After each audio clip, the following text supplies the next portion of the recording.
जय श्री कृष्ण। श्री कृष्ण और मैं ये सीरीज़ हमने शुरू की और तब से आप लोगों ने इसे बहुत प्यार दिया, बहुत स्नेह मिल रहा है। और मुझे लगा था कि रामायण की जो हमने सीरीज़ की थी, उत्तर रामायण की पर्दे के पीछे, वो आपको बहुत पसंद आई थी। लेकिन इस सीरीज़ का रिस्पॉन्स देख के ऐसा लग रहा है कि आपको ये सीरीज़ भी उतनी ही पसंद आ रही है, और उसके लिए मैं आपका बहुत बहुत आभारी हूँ। ये मेरे अकेले का श्रेय नहीं है, पिल्लू टीवी के लिए बहुत लोग काम करते हैं, बहुत लोग मेहनत करते हैं, और हमारी पूरी टीम की तरफ से मैं आपका शुक्रिया अदा करना चाहता हूँ। बहरहाल, श्री कृष्ण और मैं इस सीरीज का अगला एक्सपीरियंस लेकर, अगला अनुभव लेकर मैं आपके सामने हाजिर हूँ। आप देख रहे हैं पिल्लू टीवी। शुरू करते हैं। श्री कृष्ण और मैं धारावाहिक जोरों शोरों से चल रहा था, और जैसे कि मैंने पहले के वीडियोस में भी कहा है, ये दौर तब का था जब मोबाइल फोन्स नहीं थे। और क्योंकि मोबाइल फोन्स नहीं थे, कैमरास नहीं थे सबके पास, ये चिट्ठियों का दौर था, खत लिखने का दौर था, लैंडलाइन टेलीफोन्स का दौर था। तो मुझे याद है कि टेलीकास्ट हो गया था एंड बहुत ज़्यादा अप्रिसिएशन मिलना शुरू हो गया था। और तब का माहौल भी ऐसा था कि I think people were more emotional. लोग ज़्यादा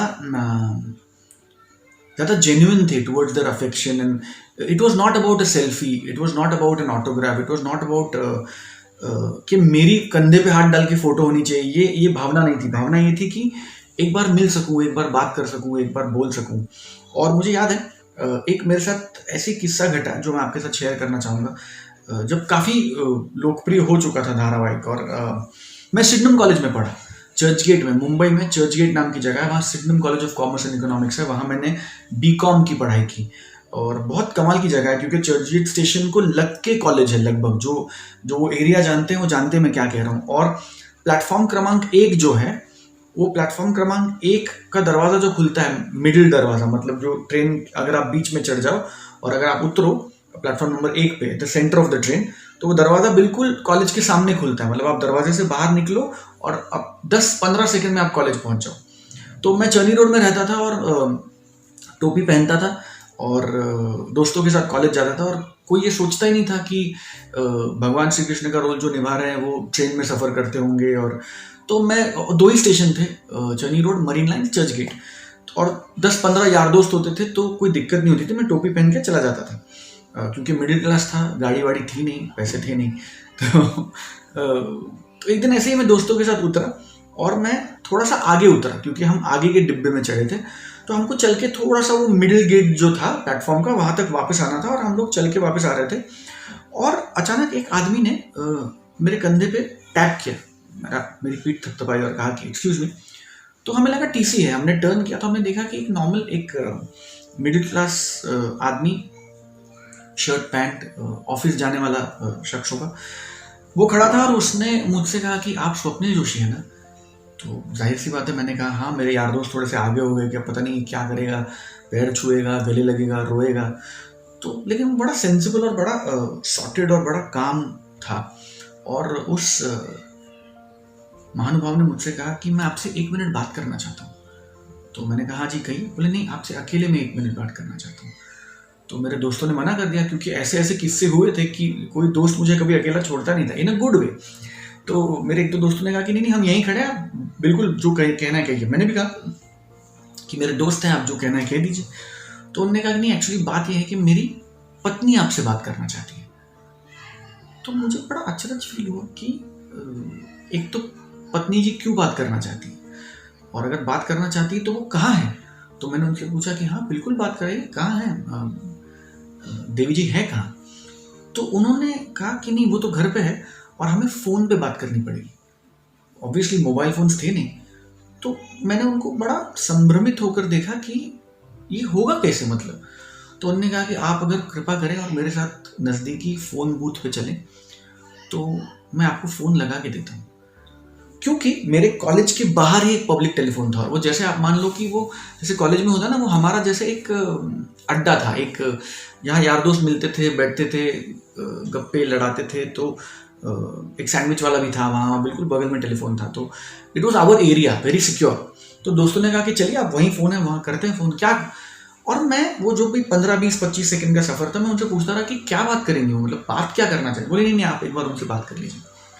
खैर उन्होंने फ़ोन लगाया एंड उन्होंने कहा कि तुम जानती हो मेरे साथ कौन है मेरे बाजू में खड़े? तो मैं देवी जी ने क्या कहा मैं तो सुन नहीं पाया। तो उन्होंने कहा कि हाँ, भगवान श्री कृष्ण खड़े हैं और स्वप्निल जोशी जी हैं और वो तुमसे बात करेंगे, लो बात करो। और उन्होंने अचानक से फ़ोन मुझे थमा दिया। मैं तब तक काफ़ी सारे ऑड फैन्स को मिल चुका था या काफ़ी एक्सपीरियंसेस से गुजर चुका था, तो मैं काइंड ऑफ इन चीज़ों के लिए अब तैयार सा हो गया था, ऐसा मुझे लगता है। लेकिन आगे जो हुआ उसके लिए मैं बिल्कुल तैयार नहीं था। खैर मैंने फ़ोन लिया और मैंने कहा कि हाँ कहिए जी। तो उन्होंने कहा कि मेरा नाम फला फला है। जाहिर सी बात है कि मैं इन सारे किस्सों में किसी का नाम नहीं ले रहा हूँ और नहीं लूँगा, क्योंकि ये बड़े प्राइवेट मोमेंट्स हैं उन फैंस के और ये बड़े वन ऑन वन मोमेंट्स हैं। तो मैं नाम लेकर I don't want to name anybody because they're such beautiful experiences of my life. I just want to share them. तो देवी जी तो उन्होंने कहा कि हाँ मेरा नाम फला फला है। और वो जो सज्जन थे उनकी उम्र मैं 16-17 साल का था। सज्जन जो थे वो 40-45 के होंगे। तो उनकी पत्नी जो है मैं मान के चल रहा हूँ कि वो भी 40-45 की होंगी। और उन्होंने कहा कि आप सच में स्वप्निल जोशी हैं? तो मैंने कहा कि हाँ मैं सच में स्वप्निल जोशी हूँ। तो उन्होंने मुझे अचानक ये एहसास हुआ कि वो रो रही हैं फ़ोन पे और मैं कॉन्शियस हो गया। मैं एक्चुअली थोड़ा डर गया। मैंने कहा कि आप प्लीज़ बात कीजिए, आप कुछ कहिए, आप रो क्यों रही है? सब ठीक तो है? क्या हो गया? एंड जैसे ही उन्हें पता चला कि मुझे पता चल गया कि वो रो रही है, उनका रोना बढ़ गया और उस पूरे रोने की आवाज़ों में मुझे सिर्फ थैंक यू सुनाई दे रहा था। और वो आधा कह रही थी, आधा नहीं कह पा रही थी। तो मैंने उन्हें पहले शांत किया। मैंने कहा देवी जी आप शांत हो जाइए और आपका थैंक यू मुझ तक पहुंच गया, लेकिन क्यों, क्या? और उन्होंने मुझे एक ऐसी बात कही जिस बात ने मेरी ज़िंदगी बदल दी। उन्होंने मुझे कहा कि मेरे पतिदेव, मतलब वो सज्जन जो मेरे बगल में खड़े थे, वो पिछले 10 साल से चेन स्मोकर है।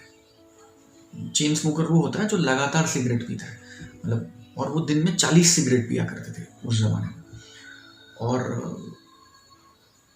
उन देवी जी ने मुझसे कहा कि मैं 10 साल से कोशिश कर रही हूँ कि मेरी पति की सिगरेट छूट जाए, और साम दाम दंड भेद प्यार मोहब्बत डांटना फटकारना जो मुझसे बन पाया मैंने सब किया। मैं मैके चली जाऊंगी धमकाना सब हो गया, लेकिन मेरे पतिदेव की सिगरेट नहीं छूट रही थी और मैं बड़ी परेशान थी और मेरी जिंदगी नर्क बन रही थी, क्योंकि उनकी तबीयत खराब हो रही थी, घर का माहौल खराब हो रहा था, बच्चों पे बुरा असर पड़ रहा था। और कुछ महीनों से हम आपका धारावाहिक देख रहे हैं और आपकी एंट्री हुई, कृष्ण जी बड़े हुए और आप आए। और जब से आपका एपिसोड इन्होंने देखना शुरू किया, अपने आप इनकी सिगरेट छूट गई। और आप उन्हीं से पूछिए कि सिगरेट क्यों छूटी। तो मैं स्टन्ड हो गया था फ़ोन पे, मेरी समझ में नहीं आ रहा था क्या हो रहा है। तो मैंने जैसा मैं उस ट्रांस में था, मैंने फ़ोन नीचे किया और मैंने कहा कि देवी जी कह रही है कि आपकी सिगरेट मेरी वजह से छूटी, तो क्यों?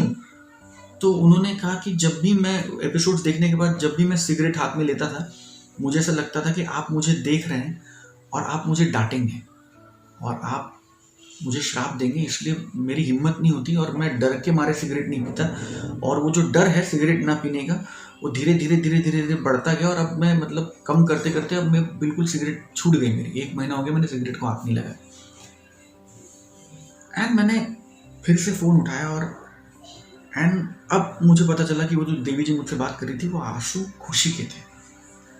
वो एक माँ कहिए, एक बहन कहिए, एक स्त्री कहिए, वो मुझे इतनी दुआएं दे रही थी और वो कह रही थी कि भगवान तुम्हें लंबी उम्र दे और भगवान तुम्हारे परिवार को सुख शांति दे और तुमने मेरा घर बचा लिया। And I just didn't know what happened and I thanked her. मैंने हाथ जोड़े, मैंने उनसे कहा कि थैंक यू, ये मेरा श्रेय नहीं है, ये भगवान श्री कृष्ण जी का श्रेय है, मैं बस माध्यम हूँ।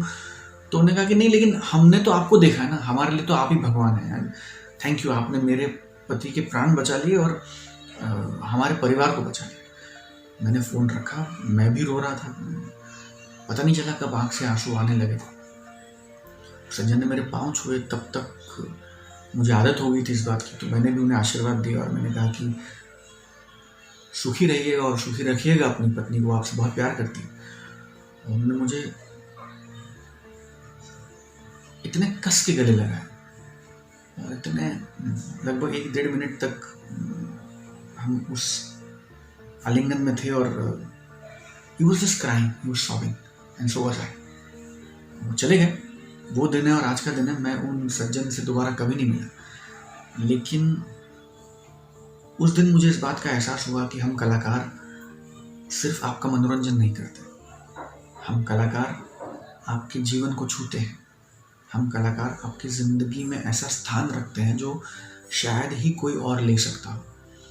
और आप जैसे हज़ारों लोगों ने मुझे अपने जीवन में ये स्थान दिया और इतने सालों से आपने मुझे उस स्थान पे रखा है। इस बात के लिए मैं हमेशा हमेशा आपका आभारी रहूँगा और भगवान श्री कृष्ण का ऋणी रहूँगा। श्री कृष्ण और मैं इस श्रृंखला में ऐसा ही एक अद्भुत अनुभव लेकर मैं फिर से अगले एपिसोड में आपके सामने हाजिर होऊंगा। तब तक के लिए जय श्री कृष्ण। 20-22 पन्ने बैक एंड फ्रंट, मतलब आगे पीछे दोनों तरफ लिखा हुआ, और उस चिट्ठी में सिर्फ और सिर्फ मेरी बुराई लिखी थी कि मैं मोटा हूँ, मैं लड़की की तरह दिखता हूँ, मेरी आवाज बहुत पतली है, मुझसे ज्यादा गंदा कृष्ण लोग मैंने देखा ही नहीं। पिल्लू टीवी पर ऐसे ही और मनोरंजक और रोचक वीडियोस देखने के लिए चैनल को लाइक कीजिए, शेयर कीजिए, सब्सक्राइब कीजिए और हाँ, बेल आइकन को दबाना मत भूलिएगा।